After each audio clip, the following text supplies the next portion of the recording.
Life can be full of these WTF moments, right?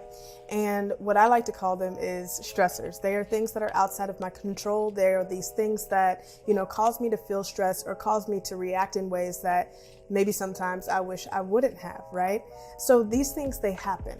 But there's a concept by a guy named Stephen Covey called the 10-90 rule. And what he says is that 10% of life is what happens to you and 90% is how you respond. Now, this is not a hard science. It's not a mandate for happiness, but I like to look at it as an invitation to begin looking at my stress from a different way. So the majority of things that we experience, we look at all of our stressors. If we were to take a moment to step back and look at all of the things that frustrate us, you will find that the majority of them are outside of your control. But what you can control is the way that you respond to them. Now, something very important has to take place between us understanding that we have these stressors that are outside of our control and understanding that we are responsible ultimately for how we choose to respond to that. And that is what you put in between the two. So I like to look at it as like having a slash between the two numbers. And that slash is all of your different coping strategies, all of the different techniques and things that you're doing over and over and over again to help you better respond to those stressful experiences that you are going to have anyway.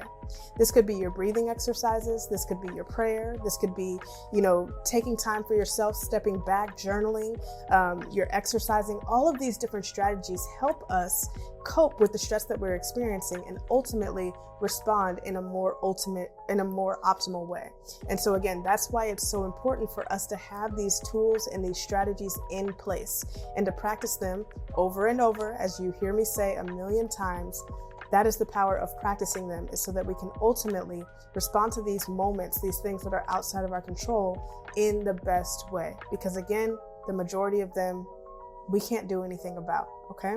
So continue to practice your strategies and remember the 10-90 rule. It's a great perspective tool to look at those different moments that you're experiencing. If you can take a moment to just step back and say, what can I actually do about this? Instead of reacting in a way that's going to have us in a WTF moment. I hope that helps. Create a great day.